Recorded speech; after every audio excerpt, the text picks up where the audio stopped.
La verdad que es un gusto poder participar este año, colaborar con un tema crucial para el desarrollo de nuestra región, como es la hidrovía. Recordemos que cuando estamos hablando de la hidrovía, estamos hablando de una vía navegable de más de 3.400 kilómetros, que se extiende a lo largo de 5 países, Uruguay, Argentina, Paraguay, Bolivia y Brasil, conformando un corredor logístico de relevancia y único para el interior de Sudamérica, de nuestro continente. Actualmente la hidrovía moviliza millones de toneladas, siendo un actor principal en todo lo que es el transporte y la exportación de productos agrícolas, minerales y combustibles.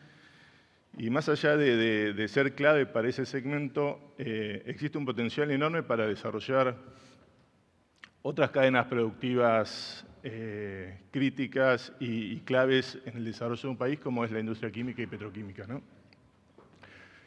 Donde demandamos un transporte seguro, previsible, económico para grandes volúmenes de materias primas y productos terminados. Como todos imaginamos, la hidrovía ofrece ventajas comparativas, pero también una gran cantidad de desafíos. Por eso cuando hablamos de la hidrovía, Paraná-Paraguay, hoy en esta reunión de APLA, no solo estamos hablando de una cuestión logística, sino también estamos hablando de competitividad, de integración regional, de sostenibilidad en el largo plazo. Y hoy, junto a Juan, tenemos la oportunidad de reflexionar cómo puede ser potenciado, ¿no? Y responder a la exigencia, cómo puede ser potencial la hidrovía y responder a la exigencia de nuestra industria y convertirse en un verdadero motor de desarrollo compartido. Por eso permítanme presentar a nuestro speaker. Juan Bautista Alegrino es licenciado en Ciencias Oceanográficas, especializado en modelación matemática MIT-OCEAN y evaluación ambiental en sistemas fluviales y marítimos. Posee amplia experiencia técnica en la hidrovía Paraná-Paraguay, donde ha liderado estudios de dragado, gestión ambiental y resiliencia climática. Entre sus principales antecedentes podemos mencionar director técnico de la iniciativa privada para el dragado del Riacho Barranqueras en el año 2020, líder de estudio de factibilidad del tramo Asunción-Río Apa del Río Paraguay en los años 21 y 22, consultor en proyectos internacionales sobre niveles del Paraná, cambio climático y logística fluvial. También ha sido representante argentino en Naciones Unidas en más de 40 misiones oficiales como miembro de la Comisión Nacional de Límite Exterior de la Plataforma Continental Argentina. Juan fue distinguido en el 2016 con la mención de honor senador Domingo Faustino Sarmiento del Senado de la Nación Argentina por su labor científica en la demarcación de la Plataforma Continental Argentina. Así que bueno, Juan, te doy paso. Gracias, Ariel. Bueno, buenas tardes. Yo primero, Ariel, te agradezco la presentación y también quería agradecer a APLA por la invitación. Cuando me invitan a dar esta presentación sobre la hidrovía, pensé mucho tiempo sobre qué iba a enfocarla y en realidad me he dado cuenta que cada uno de los temas que podía tratar eran per se una presentación. Cada uno de ellos tenían su propio contenido como para desarrollarlos. Y en Argentina, sobre todo en los últimos meses, se ha estado hablando permanentemente del tema de la hidrovía por la licitación que hubo y por todo lo que la rodeó. Entonces, permanentemente se están dando charlas o presentaciones sobre la hidrovía.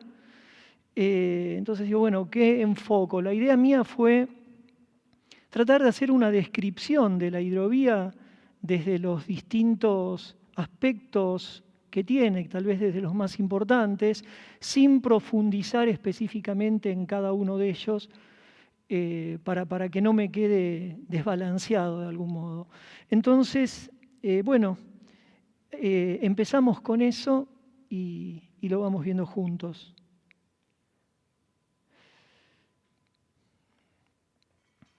Bueno, lo primero que quiero hablar es un poco sobre la ubicación general.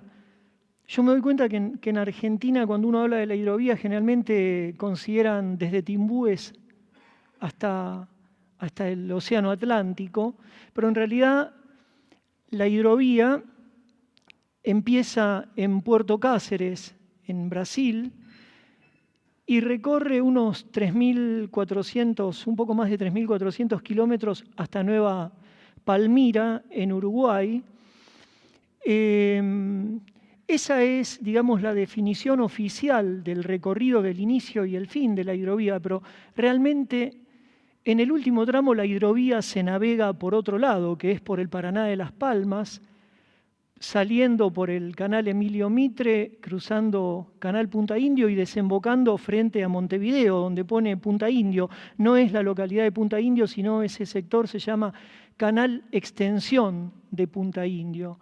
O sea, oficialmente cualquier publicación habla de que la hidrovía va desde Puerto Cáceres en Brasil hasta Nueva Palmira en Uruguay, pero los grandes buques graneleros y de productos químicos, petroquímicos, todos los grandes buques oceánicos salen por el Paraná de Las Palmas actualmente y por el Río de la Plata por Punta Indio.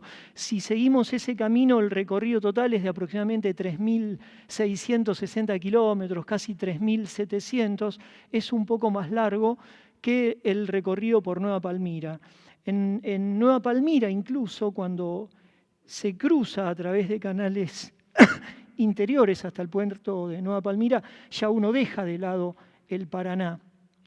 Ahora, ¿qué es la hidrovía? Básicamente es un sistema interconectado de dos ríos, básicamente, que son el Paraguay y el Paraná, y también se incluyen los afluentes principales del río Paraná en la desembocadura, en el Río de la Plata, y también el Canal Tamengo, que es el que está cerca de Corumbá y Puerto Quijarro, en Bolivia. 5 países forman el Comité de la Hidrovía, y la hidrovía en su recorrido atraviesa estos 5 países. El primer tramo que lo hace, voy a volver una para atrás, ahí está. El primer tramo, que va de Puerto Cáceres a Corumbá, atraviesa el Pantanal, que es lo que está dibujado en verde en la figura. Son unos 672 kilómetros. Luego hay un recorrido más, fíjense ahí cerca de Corumbá, que hay un punto rojo, el que está en Corumbá. Yo lo voy a pasar una más. Ahí es donde en el primer tramo tenemos soberanía exclusiva brasileña. Después hay un pedacito muy chiquitito de unos 48 kilómetros que comparten la soberanía entre Brasil y Bolivia. Este sector se llama Triángulo de Foglianini y está, por un lado, digamos, hacia el sudoeste, desde la posición mía estaría Paraguay, Bolivia en el medio y Brasil en todo el otro sector. Este sector es clave para la economía boliviana porque es la salida al mar de Bolivia. Hoy por hoy, Bolivia a través de ese puerto puede llegar al Atlántico. Puerto Bush es un puerto que está en desarrollo, tiene una capacidad de desarrollo de unos 10 millones de toneladas por año. Se espera que cuando esté trabajando capacidad de carga de 10 millones de toneladas por año, cuando esté trabajando a pleno. Hoy está todavía en desarrollo, pero es crucial para la economía boliviana. Luego tenemos el tramo que va entre Paraguay y Brasil, binacional, que es el que va desde el Triángulo de Foglianini hasta Río Apa. Luego viene la parte sobre el Río Apa, que son unos 540 kilómetros desde Río Apa hasta Asunción del Paraguay. Es el sector de soberanía exclusiva paraguaya. Un sector que presenta grandes desafíos para su dragado y para su operación. En ese sector hay aproximadamente unos 75 pasos críticos. Pasos críticos son los pasos del río son los lugares del río donde el río pierde profundidad. Estos ríos, tanto el Paraguay no tanto, pero más bien el Paraná, son ríos naturalmente profundos. El Paraná es muy profundo, pero tiene sectores que son relativamente cortos en distancia, donde pierde por completo la profundidad, ya sean las curvas, que normalmente se las conoce como vueltas, o diversos lugares donde pierde profundidad y donde se establecen dragados. En la zona de Paraguay, entre esos 75 sectores que hay en los 540 kilómetros, hay 15 que son de piedra, y muchos de ellos de piedra dura, roca, donde hacer operaciones de dragado es sumamente complicado, y más, no creo ni que se puedan realizar con una draga cortadora. La idea es hacer voladuras con todos los problemas que eso trae desde el punto de vista ambiental y de todos la retinencia que hay a ese tipo de operaciones. Llegado a Asunción, después viene un tramo pequeño entre Asunción y Confluencia de unos 300 y pico de kilómetros, que es el tramo binacional entre Argentina y Paraguay, por lo que es el río Paraguay, porque ahí en Confluencia desemboca el Paraguay en el río Paraná. A partir de Confluencia y hacia abajo ya es prácticamente todo soberanía argentina hasta que llegamos al sector de Nueva Palmira o en el río de la Plata, donde rige el Tratado del Río de la Plata y está bajo la órbita de la CARP. Por eso, bueno, eso para mí es interesante que se sepa bien qué sectores atraviesa de cada país y sobre todo de Bolivia, que es como desconocido, porque uno lo ve en el mapa y dice, ¿y dónde está Bolivia en contacto con el Paraguay, con el río Paraguay? Esos puntos de arriba, donde pone Puerto Quijarro, un poco más arriba de Puerto Quijarro, ahí no toca, está dentro del territorio brasileño, en el dibujo por el espesor del trazo parece que toca, pero en el único lugar donde es en el tramo ese del Triángulo de Foglianini. Bien, describir la hidrovía, ya hablamos un poquitito de la longitud, qué países atraviesa, qué tipo de convoyes de barcaza la atraviesan. Básicamente, en el tramo que va actualmente de Puerto Cáceres a Corumbá, las barcazas son muy, muy pequeñas, no más de formaciones de 2x2, 4 barcazas como mucho. Han tenido limitaciones del gobierno brasileño donde ponen solamente en el sector de Corumbá que haya 2 barcazas, 1x2 como mucho la formación. Depende esa zona mucho, es una navegación estacional. Hay épocas donde cuando estamos en la época de que el río baja es casi imposible la navegación. Tengan en cuenta que la navegación con los trenes de barcazas, uno siempre piensa en la profundidad, pero también es muy importante el tema del ancho en las curvas, porque vienen con trenes de barcazas, no pueden doblar. Entonces, ¿cuál es el mecanismo? Llegan antes de una curva, tienen que desarmar todo el convoy, pasan de a uno las barcazas y del otro lado lo vuelven a armar y así siguen. Pero si ustedes pudieran ver en Google Earth lo que es el río Paraguay, es un río de llanura típicamente lleno de meandros, es tortuosa la marcha por ahí. O sea, el dragado implica también rectificación en muchos casos de curvas y tocar la tierra, que es algo muy polémico. Pero bueno, entonces en el primer tramo los trenes de barcazas son muy pequeñas. Hay una limitación para el largo y el ancho y la manga de las barcazas. Los convoyes pueden tener a lo sumo unos 290 metros de eslora por 60, un poquitito más, por la tolerancia a metros de manga y no más que eso. Las barcazas típicas, el calado máximo que tienen, las más grandes, son de 3,2 metros, pero las que mayormente navegan la hidrovía son las Jumbo, que tienen 2,8 metros de calado, 12 de manga y 60 metros de eslora. Luego de después para el tramo Corumbá, Río Apa, ahí los trenes ya son de 4x4 generalmente, y lo mismo pasa de Asunción a Confluencia. Estas cosas que les comento no son rígidas en absoluto. Es decir, estamos hablando de cosas, de valores medios, porque es muy común ver una conformación de 3 barcazas por 4. Entonces dice, pero ¿cómo en este sector 4x4? No, son configuraciones básicas en las que se pueden ir moviendo dependiendo de las condiciones del río en un momento dado, porque si se puede aprovechar para juntar más barcazas, se juntan, pero bueno, hay un límite en el tamaño que yo creo que está en los 200 metros de eslora y sectores donde no podrían virar. Luego de Confluencia hasta Santa Fe, toda esta parte que estoy mencionando es lo que se llama tradicionalmente la ruta barcacera. Desde Confluencia hasta Santa Fe hay convoyes típicos, son 4x4, pero hay más grandes, puede haber de 5x7, hasta ha habido alguno de hasta de 42 barcazas en formaciones de 7x4.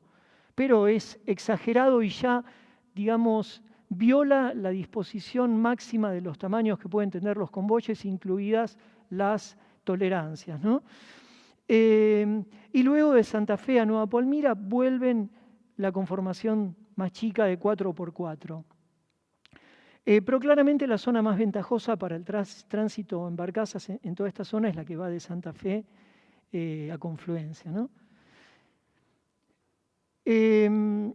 Hablando un poco de los costos de lo que representan, fíjense que el transporte en ferrocarril resulta entre 1,5 y 3 veces más caro que el transporte en convoyes de barcazas, y si fuera por camiones de 2 a 8 veces más caros. Yo siempre comentaba estos días mientras veíamos la presentación, estaba en Barranqueras. Barranqueras tiene la planta en Barranqueras donde distribuye el combustible a todo el noreste argentino, y las pérdidas que tenían, estuve 2 años viviendo en Barranqueras durante la pandemia, tratando de dragar el riacho Barranqueras. Las pérdidas que tenía YPF, creo que hay gente de YPF acá, por el tema de llevar el transporte por camión, eran increíbles. De hecho, Shell tenía una planta en Barranqueras y la tuvo que cerrar. Directamente desarmó su planta y quedó solo YPF. Actualmente se están haciendo obras de dragado ahí y aparentemente se estaría avanzando, pero la diferencia en costos no se puede comparar. Siempre hablando de grandes cargas y tiempos que también demoran, ¿no? Porque el tiempo es un factor que juega. Si uno tiene que llegar rápido no puede ir con las barcazas, pero con tiempo, previendo absolutamente todo lo que tienen que transportar, la barcaza, el tránsito por barcazas es el más económico lejos. Después nos vamos entonces ahora sí a la parte que se llama habitualmente ruta fluvio-marítima, que va desde Santa Fe básicamente hasta el Río de la Plata. El tramo de Santa Fe a Timbúes actualmente se dragaba a 25 pies más 2 de revancha, más 2 pies de seguridad bajo la quilla, pero ahora se draga menos. Acá tenemos los calados navegables. Fíjense en el primer tramo del sector de Puerto Cáceres a Corumbá, 1,8 metros, con limitaciones estacionales. No hay que tomarlo como que algo que tenga 1,8 metros va a poder navegar ahí, porque seguramente en épocas del año no va a poder navegar. Luego, desde el tramo Corumbá hasta lo que sería el Triángulo de Foglianini, toda la parte que va hasta Río Apa, ahí tenemos entre 2 y 3 metros. Brasil está invirtiendo en poner esa zona entre 2 y 3 metros de calado. No quiere decir que están dragando para tenerlos, no quiere decir que si hoy vamos a encontrar en ese lugar entre 2 y 3 metros de calado. Después el sector que va de Río Apa hasta Confluencia prácticamente, hasta Asunción se draga la parte del río Paraná, son 10 pies más 1 pie de revancha, y en el lado argentino es 10 pies más 2 pies de revancha, unos 3,35 metros para el sector en rojo y unos 3,66 metros para el sector en verde. Fíjense que el calado máximo que teníamos en las barcazas era de 3,2 metros. Con 3,66 metros de calado podría navegar la barcaza más grande, pero tendrían el problema de las curvas. O sea, no es un tema solo de profundidad del río, ¿no? Cuando llegamos al tramo que va de Santa Fe a Timbúes, esto es muy reciente, de hace 3 meses más o menos para atrás, se comenzó a dragar solo hasta 15 pies más 2 de revancha, que son 5,18 metros. Fíjense que eso prácticamente deja fuera de circulación la posibilidad de llegar con un buque de ultramar a Santa Fe. Ahora, ¿por qué se plantea esta situación que antes tenía 25 pies más 2 de revancha? Bueno, simplemente porque el tránsito hacia Santa Fe de buques de ultramar es prácticamente nulo. La entrada complica al puerto de Santa Fe porque tiene que atravesar el riacho Colastiné. Es muy difícil llegar al puerto. Uno puede tener dragada la hidrovía, pero la entrada al puerto limita. Entonces, se decidió que ese sector se dragara solamente hasta 15 pies, más 2 de margen de seguridad bajo la quilla. Y la parte fluviomarítima, que va la de Timbúes al Río de la Plata, que es la que abarca todo el upriver y la gran congestión de cerealeras para la exportación, la agroexportación, ahí tenemos 34 pies más 2 pies de revancha, que serían casi 11 metros de calado. Estos buques que entran a la hidrovía, los grandes buques, tenemos desde los más chicos que entran, que son los Handysize, que calan alrededor de 11 metros, hasta los más grandes que son los Post-Panamax. Pero fíjense que un Post-Panamax cala entre 14 y 15 metros. Si tenemos 11 metros, claramente no puede llenar las bodegas. Entonces ahí salen al Río de la Plata y terminan de cargar las bodegas o en Necochea, en Puerto Quequén, o en el puerto de Bahía Blanca, o en Brasil. Son las 3 opciones que tienen. Pero los únicos que podrían salir con las bodegas llenas serían los Handysize y quizá algún Handymax, utilizando la marea o alguna creciente especial del río. Con respecto a los buques, bueno, fíjense, la equivalencia entre el más chico de ellos son 680 vagones de ferrocarril aproximadamente y unos 1.142 camiones, ¿no? Para darse una idea de las diferencias. Los buques oceánicos más importantes, ya está el 31,7% es de Handysize, 24,3% de los Kamsarmax, que son bastante grandes, por lo que uno piensa que todos esos van a terminar llenando las bodegas en otros puertos, ¿no? Dentro de los buques químicos,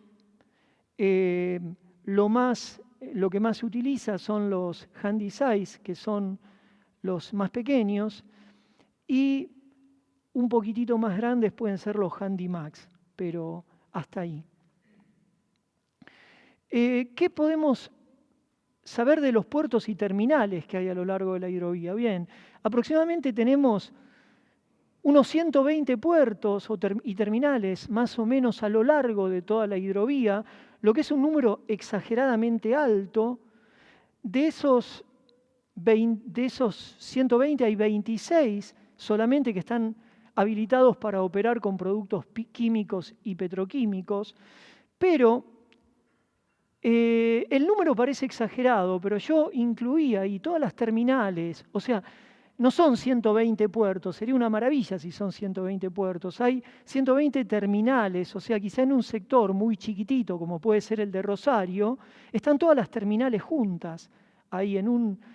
Y después fíjense que hay muchos huecos entre los puntos donde hay puertos y terminales. Y fíjense qué pocos colores verdes hay a lo largo de la vía, que son los que tienen que ver con los puertos habilitados para recibir cargas químicas o petroquímicas. Tenemos en la zona de Campana, después en la parte de San Lorenzo, ahí está el complejo Barranqueras-Vilelas, que era el que le hablaba. Ayer está en Vilelas, YPF en Barranqueras, y después cerca de Asunción, también, más arriba cerca de Corumbá. Ahí tenemos una recorrida por los puertos y terminales.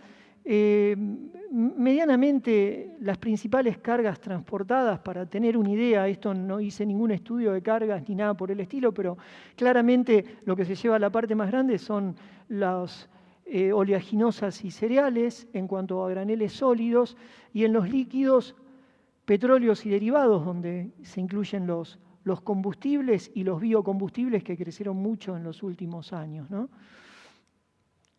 Ventajas y desventajas de la hidrovía Paraguay-Paraná. Obviamente las ventajas más importantes son las reducciones de costos logísticos, eficiencia energética, reducción de emisiones de dióxido de carbono comparados con el transporte por carretera, alta capacidad de carga, menor congestión vial y conexión directa a puertos marítimos, evitando la transferencia modal entre fluvial y marítimo. Desventajas: dependencia hidrológica, están muy expuesta a las bajantes y crecidas, se sufrió muchísimo en los últimos años, entre el 2020 y el 2021-22. Velocidad, es lento el transporte. Yo particularmente creo que los barcos van lentos, pero siempre llegan. Uno dice, pero ¿cómo puede ser que vaya a esta velocidad y llegue? Y bueno, no paran nunca. Entonces, cuando para a dormir un camión o el camión para, el barco sigue. Finalmente no es tan lento para mi forma de verlo, pero bueno.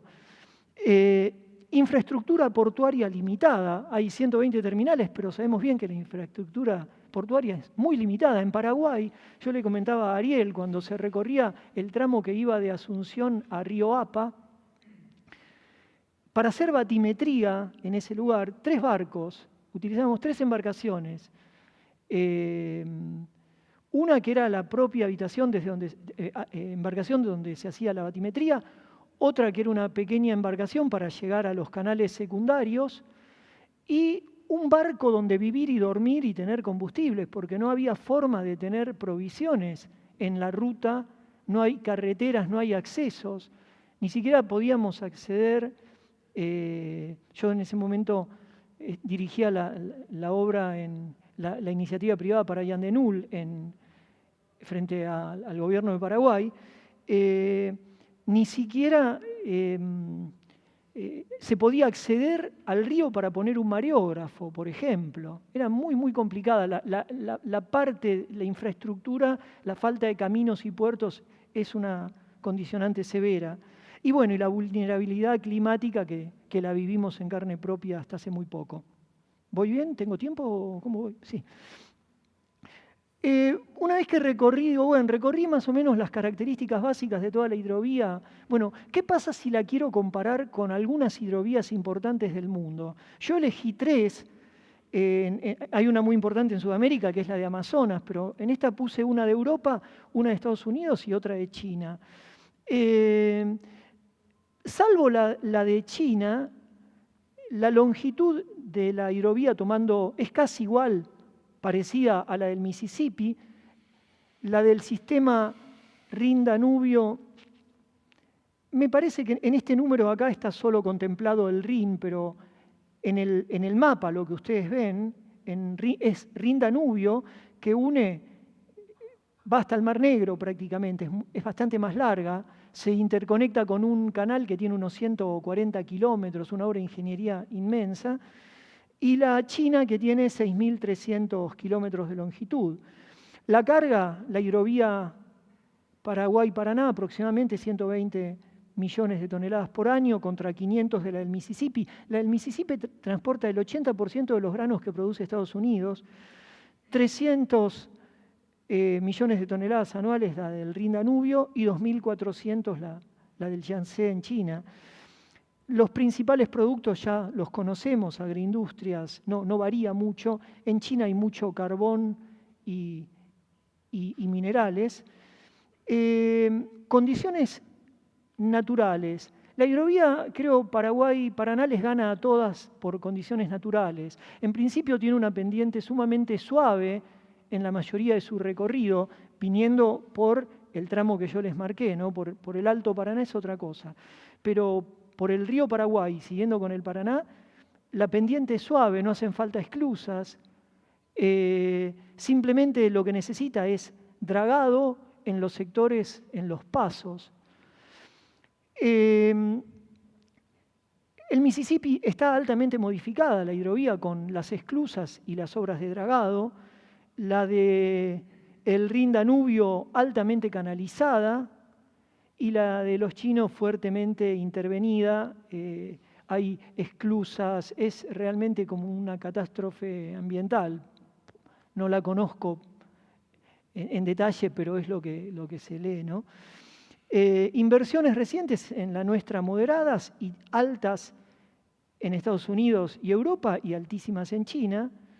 Problemas principales, sedimentación y la estacionalidad en la hidrovía Paraguay-Paraná, saturación, bajos caudales, contaminación y gestión en la China y bajos caudales en la del Rin Danubio. En realidad los bajos caudales han sido un problema para todas, también para lo nuestro. Eso está en el ítem estacionalidad, ¿no? Son los problemas principales, pero es la que más capacidad de desarrollo tiene por lejos. Porque fíjense que lo que les decía, ¿qué necesita esta hidrovía? Necesita, primero, desde el punto de vista político, la gobernanza, que se pongan de acuerdo los estados para saber hacia dónde quieren ir y empezar las obras. Pero las obras, si bien son obras de infraestructura, grandes, porque ya les digo, no es solo ir a dragar, es hacer puertos, es hacer carreteras, pero es mucho más simple que tener que hacer esclusas o hacer obras de canalización tan grandes como las que hay en las otras hidrovías. ¿Qué obras se están llevando a cabo? Brasil está con contratos de dragado, 600 kilómetros en el tramo Cáceres-Corumbá, mantenimiento desde Corumbá hasta la frontera paraguaya, en esos valores que les había mencionado previamente, de 2 a 3 metros, no más. Los valores de calados que mostré eran considerando esas obras, para la parte barcacera, ¿no? Paraguay ha dividido en 3 lotes y está dragando. Se hablan de dragar de 13 puntos críticos.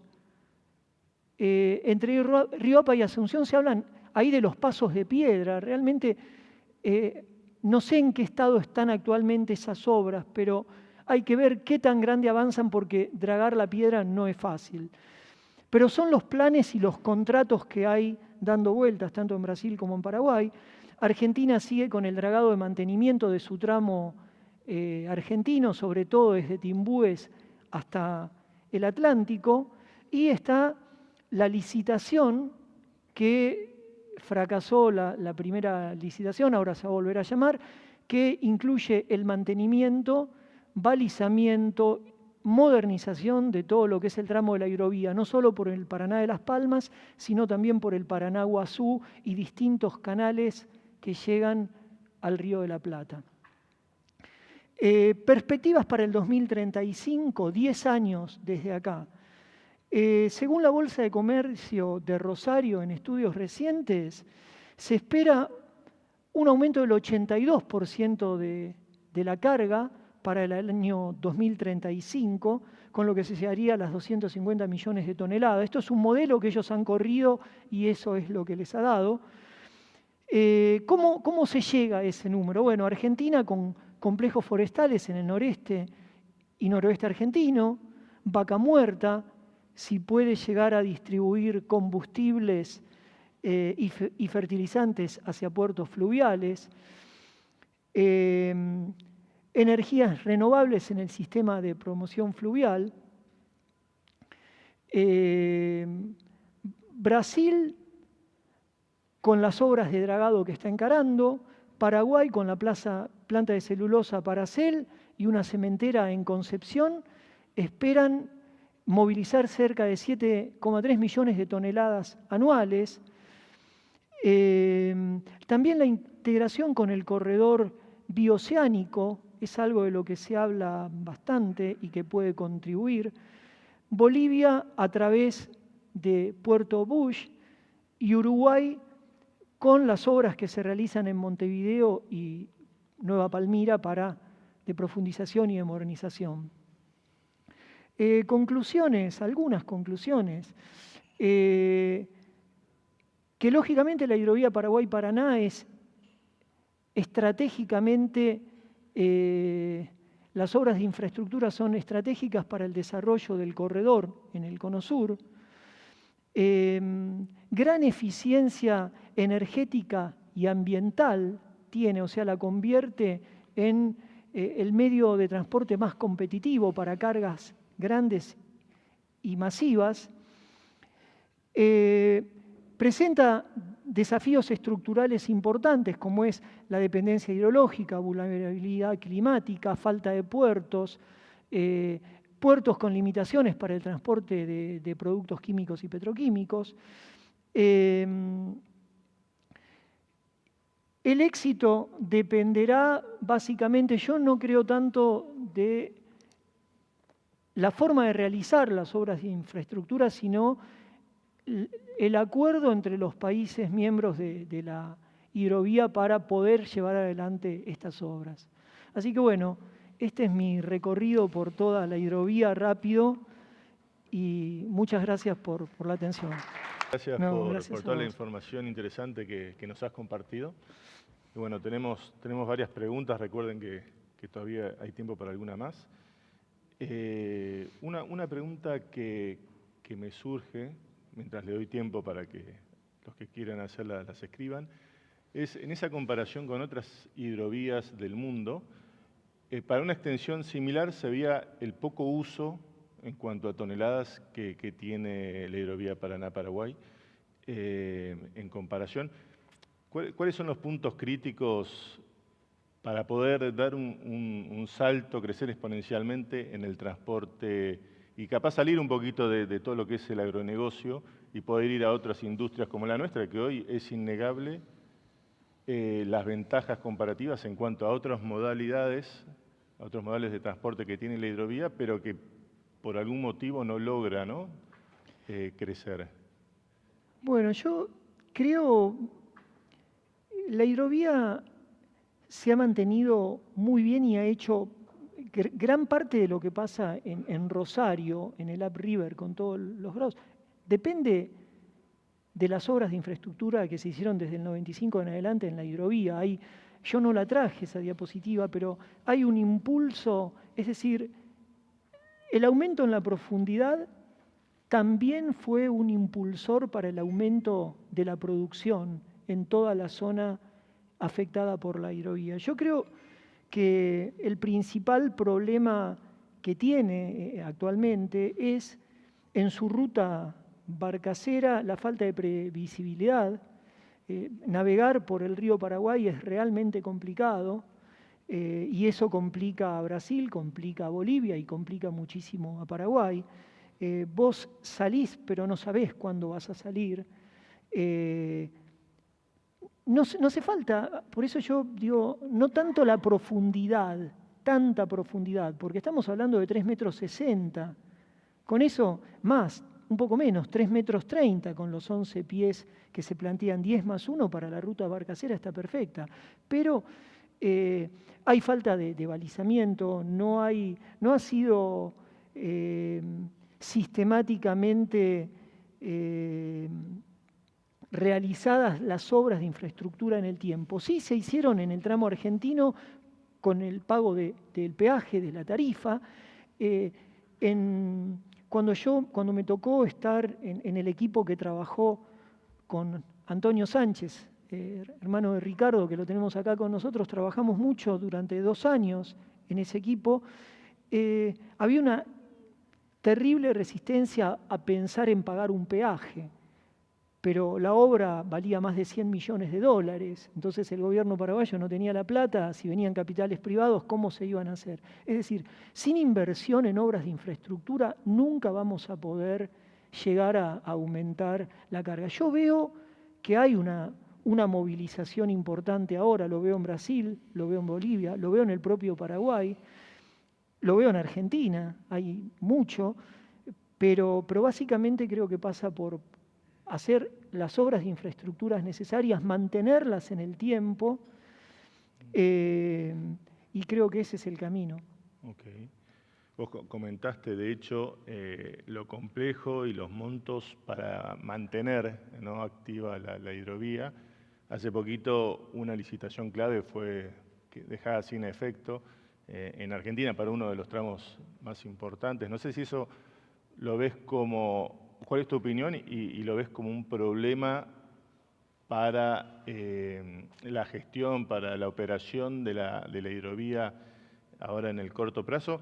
Y como bien dijimos, hay 5 países que intervienen, hay tramos soberanos, tramos binacionales. No sé cómo está trabajando esa interacción para poder hacer un uso intensivo de todo su largo, ¿no?, de la hidrovía. ¿Cómo lo ves? Bueno, el tema de la licitación, yo ahí trato de ser siempre un poco cuidadoso porque más que nada es un tema que afecta a la Argentina y a la producción argentina, pero ahí nos estamos olvidando que hay 4 países más que tienen muchísimo interés, pero yo no creo, bueno, la licitación se habla de que fracasó. A mí me parece que en el corto plazo no complica, se sigue. La licitación afecta fuertemente al tramo que va de Timbúes al océano, porque es lo más inmediato, si bien se piensa dragar hasta Confluencia y eso está también incluido, y también está el camino por el Paraná-Guazú, en el corto plazo no veo problemas para poder que afecten demasiado lo que está pasando hoy en día con los granos y con lo que hay que transportar. Sí me parece que si queremos crecer con la hidrovía va a ser necesario poderla profundizar. Por lo menos ustedes vieron lo que pasaba con los grandes buques oceánicos. El único que tenía calado, digamos, compatible con las profundidades eran los más pequeños. O sea, inevitablemente creo que hay que canalizarla. La licitación estaba pensada en 3 etapas. Tenía muchas críticas desde el punto de vista ambiental, porque decían que no se había hecho un estudio de impacto ambiental para la hidrovía. Ahora, la pregunta mía en esos momentos era, ¿y cuánto lleva hacer un estudio de impacto ambiental para la hidrovía? Son 3.700 kilómetros de río con altísimos lugares sensibles desde el punto de vista ambiental, como el Pantanal, como los bajos del Chaco, porque uno hace el estudio ambiental. Supone que decís, bueno, ponemos todo, lo hacemos el estudio ambiental, 1 año trabajando, pero después hay que aprobarlo el estudio ambiental.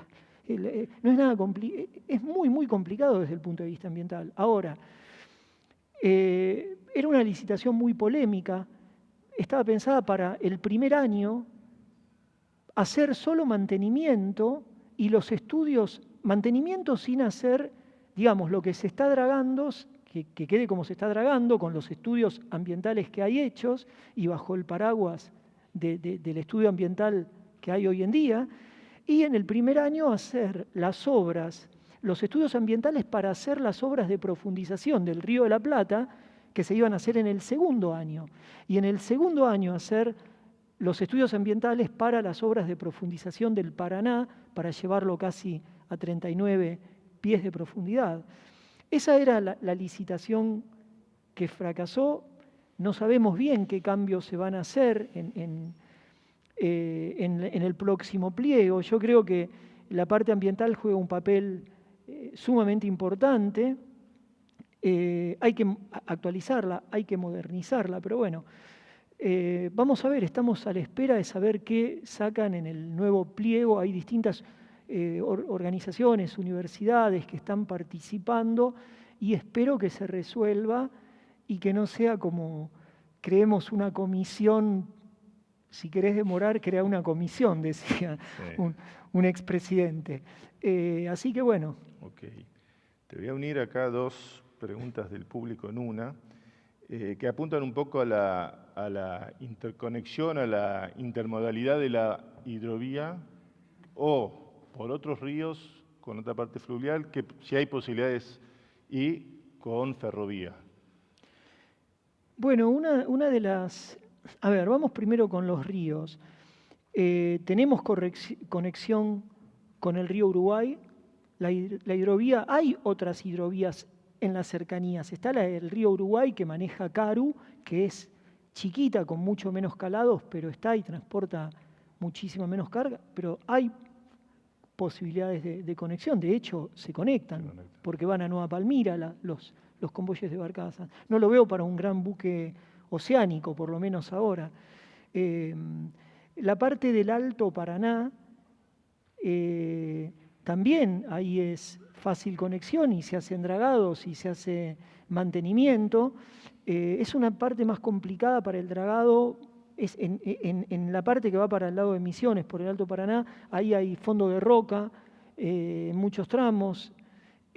También es necesario, tal vez, el río tiene saltos, es distinta, pero de hecho se interconectan. Okay. Y después, con respecto al tramo, al corredor bioceánico que se está planteando, yo creo que va a ser natural la conexión, en el tiempo va a ser inevitable esa conexión y está bien que así sea. De hecho, los puertos se están haciendo obras pensando, Paraguay está haciendo puentes para avanzar, pero va a ser inevitable que se conecten, sí, sin dudas.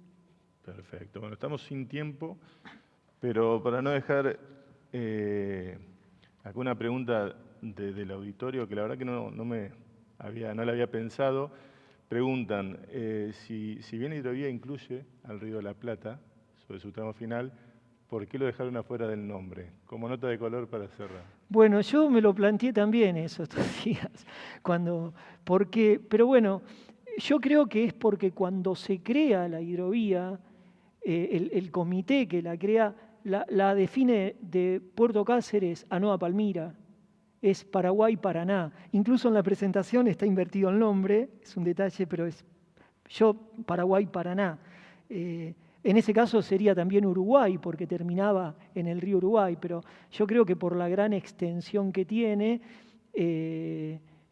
es lo básico. Y el Río de la Plata no forma parte del nombre, pero es un sistema fluvial interconectado que también incluye al Río de la Plata. Okay. Lo tendríamos que pensar, quizá para proponerlo para la licitación, sí. que le llamen Paraguay, Paraná, Río de la Plata. Me parece que sería más justo. Ok. Bueno, me encantaría quedar conversando contigo, pero se nos ha acabado el tiempo. No, un gusto. Muchas gracias. Así que una vez más, muchas gracias por tu participación. Bueno, gracias.